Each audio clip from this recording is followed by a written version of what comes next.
11월 5일 맥체인 성경 읽기 열왕기하 18장, 시편 132편에서 134편, 호세아 11장, 빌레몬스입니다. 오늘은 호세아 10장부터 12장까지 전체적으로 말씀을 드리고 우리 말씀 붙들고 기도하십시다. 호세아 10장 1절에 보시면 이스라엘은 열매 맺는 무성한 포도나무라 그렇게 말씀을 합니다. 지금 호세아 선지자가 하나님의 말씀을 전하던 이때는 북이스라엘 여로보암 2세 때, 그래서 이스라엘이 하나님의 자비하심으로 나라가 굉장히 안정되고 번영하던 그런 때였습니다. 전쟁도 없고 내부적인 쿠데타도 없고 여로보암 2세가 한 41년간 왕을 하면서 나라가 굉장히 안정이 돼요. 하나님께서 뭐랄까 마지막 기회를 주시는 것 같아요. 하나님의 은혜임을 알고 정말 하나님께 감사하고 이렇게 돌아와야 될 텐데, 근데 하나님의 그 은혜로 그렇게 안정되고 번영하는 삶을 누리면서 어떻게 하느냐면 정말 저렇게 열매 맺는 무성한 포도나무처럼 모든 것이 풍성하고 참 풍족했어요. 근데 이스라엘 백성들의 반응이 그 열매가 많을수록 모든 것이 풍성해질수록 제단을 많게 하고 땅이 번성할수록 주상을 더욱 아름답게 꾸밉니다. 저 우상을 숨기는 제단들을 여기저기 만들고, 그리고 주상, 기둥처럼 생긴 우상이죠. 그런 우상들을 점점 더 아름답게 꾸미는 거예요. 하나님 주신 축복으로, 물질로, 거기에다가 정성을 다 바치는 거예요. 이 안정되고 번영을 누리는 것이 저 우상 덕분이라고 그렇게 생각을 하는 거죠. 그리고 제단도 아름답게 꾸미고, 우상도 정말 정성을 다해서 요즘 말로 돈을 애들 말로 쳐발라서 막 더 아름답고 정성껏 꾸미는 거죠. 저 우상 덕분이라고 생각을 하니까 하나님께 복을 주신 하나님께 쳐다볼 때 기가 막히잖아요. 배은망덕도 이런 배은망덕이 없어요. 결국 그런 마음으로 인해서 2절에 그들이 두 마음을 품어서 이제 벌을 받을 것이다. 저 벌을 받을 것이라고 하는 것이 당시로서는 실감이 안 나죠. 다 안정되고 잘 되고 있는데 벌은 무슨 벌? 그러나 호세아 선지자 하나님의 진노를 전합니다. 벌을 받을 것. 하나님께서 그 제단들을 전부 쳐서 깨뜨리실 것이고 그 주상들, 우상들을 전부 허실 것이다. 그렇게 하나님의 진노와 심판을 선고를 해요. 그리고는 계속 말씀합니다. 10장 7절에 사마리아의 왕, 북이스라엘의 수도가 사마리아잖아요. 그 사마리아 왕, 북이스라엘 왕이 물 위에 있는 거품처럼 멸망할 것이다. 거품이 부글부글 할 때는 많이 있지만, 왕성해 보이지만 한순간이죠. 그야말로 거품과 같은 번영이다 하는 거죠. 멸망할 것이다. 8절에 이스라엘의 죄 곧 아웬의 산당은 파괴되어 가시와 찔레가 그 제단 위에 날 것이다. 아웬은 그 앞에 보면 벳아웬이라는, 벳가 집인데 벳아웬은 베델을 얘기하는 거예요. 베델에 금송아지가 있잖아요. 이 금송아지의 산당을 얼마나 정성껏 꾸며놨겠어요. 조롱하는 그런 말이죠. 그 금송아지의 산당이 결국은 파괴될 것이고, 가시와 찔레가 난다고 하는 것은 사람도 찾지도 않고 파괴된 그대로 머물러 있다는 얘기죠. 가시와 찔레가 나는 아무도 찾지 않는 퇴락한 흔적만 남을 것이다. 당시 여로보암 2세 때 수많은 사람들이 그 송아지, 금송아지 찾아오고 그것이 여호와 하나님이라 그러면서 거기에 입을 맞추고 무슨 정성을 하고 절을 하고 제물을 바치고 다 그렇게 하고 있는 것이죠. 근데 다 파괴될 것이고 더 이상 사람이 찾지 않는 그런 곳이 될 것이다. 당시로서는 상상하기 어렵죠. 얼마나 번성하고 사람들이 찾고 좋아하고 그렇게 하고 있는데. 그러나 하나님의 말씀을 예언적으로 선포를 합니다. 결국 나중에 여로보암 1세가 41년의 세월이 끝나고 계속 쿠데타가 일어나는 거죠. 6개월, 7일, 1년. 결국은 나라가 멸망하고 아수르에서 멸망하고 그렇게 되고 말아요. 몇십 년 못 간다는 거예요. 저런 선포를 하고 있는데 사람들이 귀를 기울이고 하나님께 돌아오면 좋으련만 코웃음 치는 거죠. 무슨 헛소리냐 하는 거죠. 다 잘 되고 있는데. 하나님의 심판이 임할 때는 아수르가 오는 날 무시무시한 날이 되는 거죠. 그때에 그들이 이 백성들이 산들어 우리를 가려우라 할 것이요 작은 산들어 우리 위에 무너지라 하리라. 하나님의 진노로 인한 그 아수르의 심판이 너무 두려워서 그러니까 아수르의 전쟁도 전쟁이지만 하나님의 진노가 두려운 거예요. 하나님의 진노가 두려워 차라리 파묻혀서 죽었으면 좋겠다고 하는 거예요. 얼마나 두려웠으면 차라리 죽는 게 좋겠다는 거죠. 진짜 두려워할 것은 하나님의 진노다 하는 거죠. 하나님의 진노를 입으면 너무너무 두려운 거예요. 차라리 사라졌으면 좋겠다 싶은 그런 말을 할 정도로 그렇게 됩니다. 저런 표현은 이제 요한계시록에도 나오잖아요. 그죠? 하나님의 진노의 심판이 임할 때 정말 두렵다 하는 거죠. 그렇게 되기 전에 정말 정신 차리고 모든 것의 주인이시고 축복을 주신 하나님께로 돌아와 예배하고 감사하고 그렇게 하면 저런 일도 안 생길 거라고요. 하나님 두려운 줄 모르고 다른 것이 좋겠거니 뭐가 막 이렇게 가니까 결국 저런 이제 두려운 선포를 하게 되는 거죠.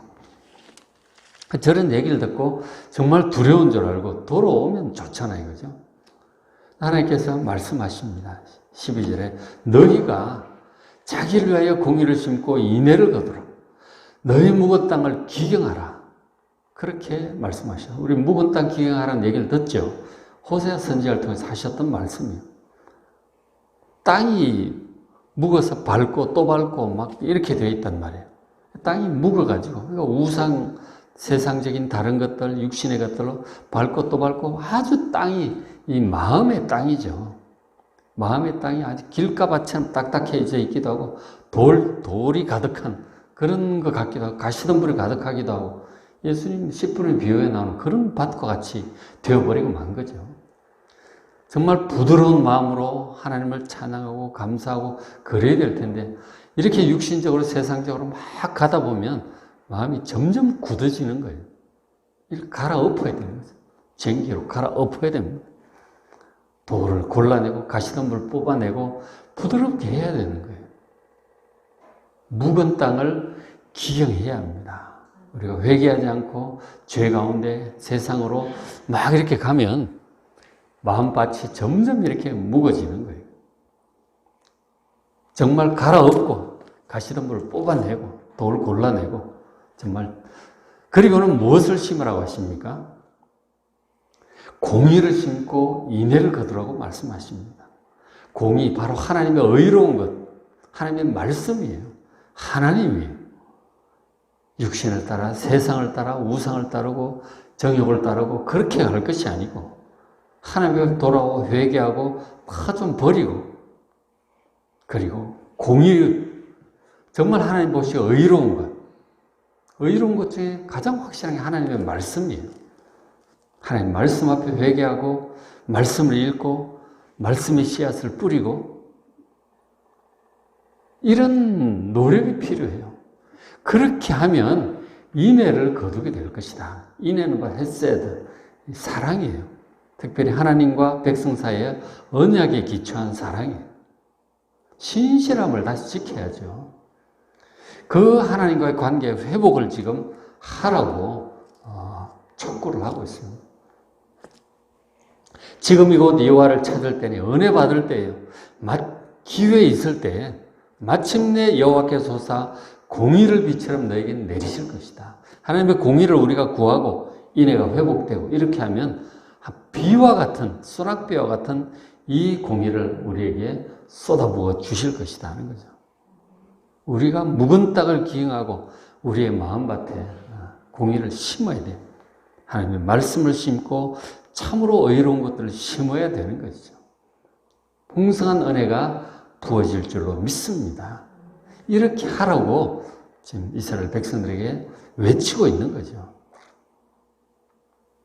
어느 시대나 주께서 하나님의 종들을 통하여 이렇게 외치고 계세요. 근데 그때 북이스라엘 백성들처럼 지금도 사람들이 하나님의 음성에 귀를 기울이지 않고 다 안정되고 번성하고 잘 되는데 뭐가 문제냐? 그러면서 하나님께 돌아오지 않는다면 저는 멸망을 피할 수 없게 되는 거죠. 그렇죠? 11장 1절에 이스라엘이 어렸을 때 내 아들을 애굽에서 불러내었거늘, 저 말씀은 출애굽했을 때를 지금 하나님께서 기억하면서 백성들에게 기억하라고 하시는 것이죠. 이 민족 단위로 출애굽을 해서 나라가 처음 세워지잖아요. 그 속에서는 야곱의 후손으로 애굽에서 그냥 지냈잖아요. 지내면서 나중에 노예 비슷하게 이제 그렇게 되고 말았는데, 하나님께서 모세와 아론을 보내시고 불러내셨어요. 그 나라로 치자면 아주 이제 어릴 때죠. 그리고 시내 산에서 언약을 맺고, 그래서 하나님 백성이 되어 이제 나중에 가나안 땅 들어가 나라를 세우게 되죠. 하나님께서 이스라엘 백성을 이렇게 출애굽을 시키셨어요. 그리고는 하나님께서 백성들에게 축복하시고 번영케 하셨단 말이에요. 근데 백성들이 조금만 번영이 되고 안정되면 사사기 시대 보면 자꾸 또 우상을 따라가는 거예요. 세상을 따라가는 거예요. 육신을 따라가는 것이죠. 하나님을 찾지 않고 말씀도 듣지도 않고 육신을 따라가는 것이죠. 선지자들을 보내세요. 외칩니다. 근데 돌아오질 않아요. 선지자들이 그들을 부를수록 그들은 점점 멀리하고 하나님께 돌아오지 않습니다. 바알들에게 제사하고 각종 우상들에게 제사하고 우상 앞에서 분향합니다. 이 제사는 예배인 것이죠. 분향은 기도예요. 우상 앞에 가서 기도하고 예배하고 찬송하고 기대감을 가지고 의지하고 막 그렇게 하는 것이죠. 하나님 아닌 다른 것들을 찾고 그렇게 하는 것입니다. 3절, 그러나 내가 에브라임에게 이 하나님의 백성들의 걸음을 가르치고 내 팔로 안았음에도 내가 그들을 고치는 줄을 그들은 알지 못하였도다. 하나님께서 지키시고 복 주시고 그리고 선지자를 통해서 어떻게 살아야 할지를 가르치세요. 걸음마도 가르치시고 그리고 사랑하시고 품어주셨어요. 그리고 잘못되었을 때 선지자를 통해서 혹은 어려운 일들을 보내셔서 고치세요. 그 마음을 회개케 하시고 그렇게 하는데도 백성들은 알지 못해요. 계속 갑니다. 계속 가면 어떻게 되겠어요? 이 죄를 계속 범하고 하나님의 진노를 촉발하고 계속 가면 결국 멸망하는 거예요. 무엇달 기가가 돌아와야 되는 것이죠. 그렇죠? 그렇게 해야 될 텐데. 하나님께서 그렇게 모든 은혜를 베푸시고 지키시고 품으시고 가르치시고 인도하시는데 알지 못합니다. 모든 게 하나님의 은혜로 되어가고 있는데 하나님을 기억하지도 않습니다. 감사하지도 않아요. 잘 생각을 해보시면 우리가 지금 땅을 딛고 살아가고 있잖아요. 이 땅, 안정된 땅이죠. 이 하나님 창조하신 땅이에요. 그 땅에 살고 하나님 주신 공기를 마시고 삽니다. 하나님 주신 이 안정된 땅, 이 감사함을 알지 못하면 한 번씩 지진이 일어나는 것이죠. 땅이 그렇게 늘 가만히 있는 게 아니에요. 지진도 일어나는 거예요. 당연히 비가 내리고 농사가 되고 잘 되고 풍족하니까 내가 잘해서 그렇게 했거니 원래 그렇게 했거니 감사할 줄 모릅니다. 그래서 한 번씩 기근이 오는 것이죠. 비가 오질 않는 거예요. 농사가 안 되는 것입니다. 일들이 생기는 것이죠. 그때가 되면 이제 참 늘 비가 잘 오고 늘 농사가 잘 되는 게 아니구나. 그런 것을 그제서야 깨닫고 이제 회개도 하나님께 문제 해결해서 비 오게 해달라고 기도도 하죠. 그제야 하나님을 찾는다 하는 거예요. 북이스라엘 백성들이 계속 우상 숭배하고 그러니까 엘리야 시대에 3년 6개월 가뭄이 오잖아요. 하나님의 은혜로 또 비를 내려주시지만 또 돌아가요. 엘리사 선지자의 7년 가뭄이 또 와요. 이런 것들이 반복이 되는 거죠. 하나님의 은혜인 줄 알지 못하고 감사하지 않으면, 은혜인 줄 알지 못하면 그런 일이 생기는 거예요. 그런데 그래도 끝까지 계속 고집을 계속 부리면 아예 멸망이 오는 것이죠. 아수르 같은 무서운 군대 와가지고 전부 다 파괴하고 이제 뭐 왕궁이고 뭐고 나라 체제고 왕이고 뭐고 다 무너지는 거예요. 우리 코로나도 그런 맥락에서 생각을 해야 되는 것이죠. 하나님의 경고를 알지 못하면 완전히 끝장나는 거예요. 그런 것들을 계속 반복해서 보여주고 있는데 북이스라엘이 저렇게 백성들에게 지금 얘기를 해주고 있잖아요. 그죠? 근데 알지 못하면 모든 것이 하나님의 은혜고 그 품 속에, 은혜 속에, 사랑 속에 살고 있다는 사실을 알지 못하고 계속 다른 것들도 사랑하고 의지하고 섬기고 가면 어떻게 되겠어요? 그죠? 저렇게 잘 알지 못하고 계속 어떻게 하느냐면 백성들이 11장 5절에 그는 애굽 땅으로 되돌아가지 못하겠거늘 내게 돌아오기를 싫어하니 아수르 사람이 그 임금이 될 것이다. 백성들이 하나님을 주인으로 섬기고 그렇게 가야 될 텐데 이 애굽 땅은 원래 백성들이 있던 곳이죠. 지금으로 치자면 우리 개인적으로 적용하자면 예수 믿기 전에 하나님 섬기기 전에 세상적으로 육신으로 살던 때를 얘기를 하는 것이죠. 하나님 회개하고 하나님 믿고 그 은혜를 기뻐하며 하나님을 잘 섬겼는데 섬기다 보니까 하나님 축복으로 모든 것이 좋아졌어요. 안정되고 풍요로워졌어요. 근데 이제 하나님을 섬기다 보니까 뭐 예배 드리고 자꾸 귀찮아지는 거죠. 헌금해라, 일해라, 주를 섬겨라. 자꾸 이 번거로워진 거죠. 이거 참 신앙생활 하기 전에 자유롭게 하는 때가 좋았다. 그런 생각이 또 드는 거죠. 돌아가려고 하는 것이죠. 근데 하나님을 섬기고 홍해바다를 건너고 세례를 받고 하나님 섬기기로 작정을 떠났으면 돌아갈 수 없는 거예요. 홍해바다 건너왔는데 뭘 애굽으로 또 돌아갈 수 없는 것이죠. 근데 하나님 섬기기를 싫어하면 어떻게 되느냐? 다른 것들을 주인으로 섬기게 돼요. 아수르의 공격을 받고 망하고 그것을 또 섬기게 되는 것이죠. 그러니까 하나님을 그냥 쭉 잘 섬기는 게 잘 섬겨야 또 사실 영원한 하나님 나라로 들어가죠. 그런데 하나님 섬기기를 싫어하고 다른 것들을 자꾸 기웃대고 그러면은 무시무시한 것을 섬기게 되는 거예요. 자, 아수르는 고대 제국 중에 가장 무시무시한 제국이었어요. 잔인하고 아주 포갑적인 그런 나라였어요. 그 아수르를 섬기게 된다니까요. 애굽을 주인으로 섬기는 게 낫습니까? 이스라엘 백성들이 과거에 애굽에서 종노릇 할 때 그게 더 나아요? 아수르가 낫습니까? 하나님이 가장 좋은 주인임을 믿으시기 바랍니다. 하나님이 가장 좋은 주인이에요. 근데 백성들이 알지 못하고 11장 7절 내 백성이 하나님의 백성이 끝끝내 내게서 물러간다. 정말 어리석죠. 끝끝내 내게 물러가는 비록 그들을 불러 위에 계신 이를 돌아오라 할지라도 하나님께로 돌아오라 할지라도 일어나는 자가 없어요. 그냥 뭉개고 앉아 있는 거죠. 난 이게 좋아. 결국은 이제 그대로 가면 멸망하는 거예요. 그 멸망의 길로 달려가는 것을 바라보시는 하나님 마음이 좋으시겠어요? 8절에 에브라임이여 내가 어찌 너를 놓겠느냐. 계속 고집 부리고 멸망으로 가는데 하나님은 놓을 수가 없어. 놓으면 영원히 멸망할 텐데. 이스라엘이여 내가 어찌 너를 버리겠느냐. 정말 고집스럽게 어리석은 이 백성인데 하나님 놓을 수가 없다는 거예요. 내 마음이 내 속에서 돌이켜 나의 긍휼이 온전히 불붙듯 하도다. 멸망을 향해 가는 그들을 보고 결국은 멸망할 텐데 속에 불이 붙는 것 같아요. 하나님 마음이. 저는 하나님의 마음을 아십니까? 이 고집으로 멸망을 향해 가고 있는 그 백성들을 쳐다보신 하나님의 마음이 속에 불이 붙는다는 것이죠. 참으로 안타까운 일이 아닐 수 없어요.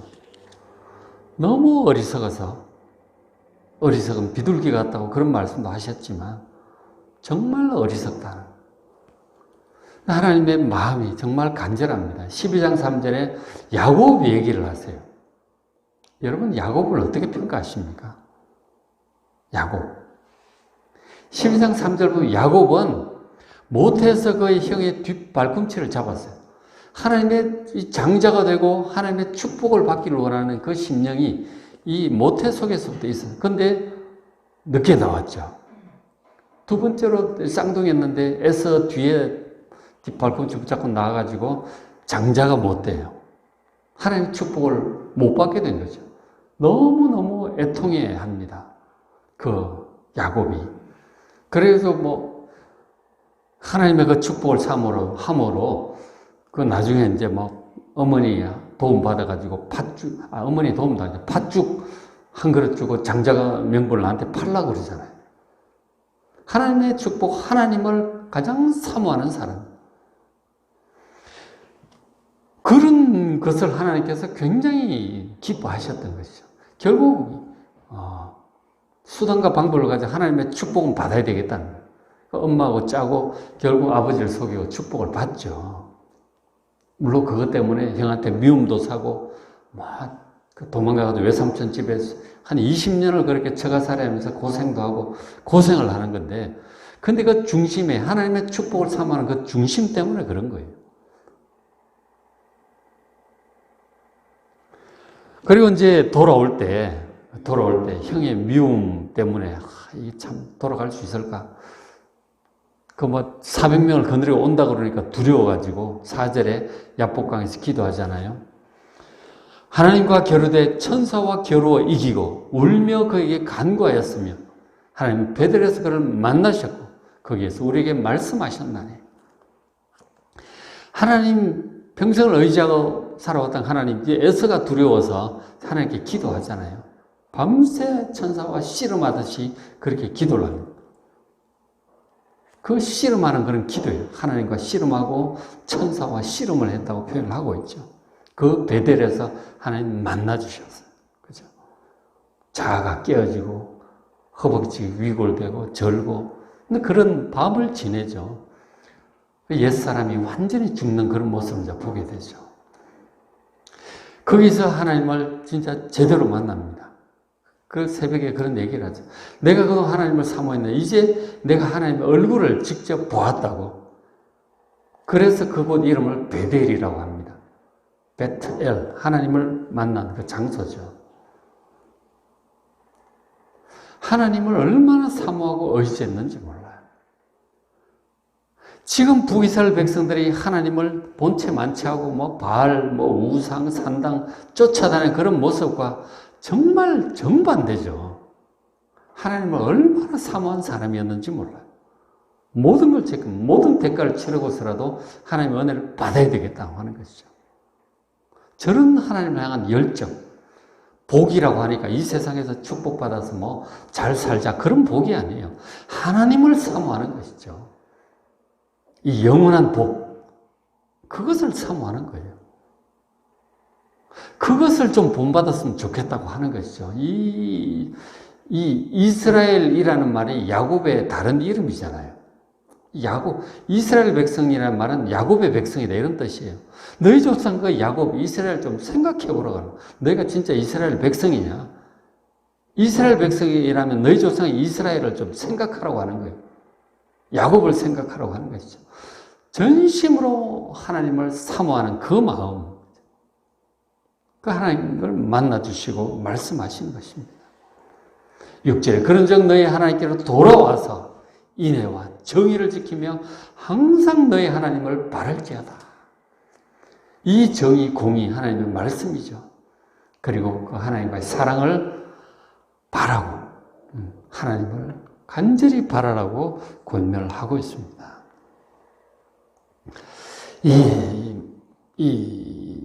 이스라엘이라고 하는 말이 바로 야곱인데, 이스라엘 백성이 하나님의 백성이에요. 하나님과 씨름하여 이긴 자, 이런 뜻입니다. 이스라엘이라는 말이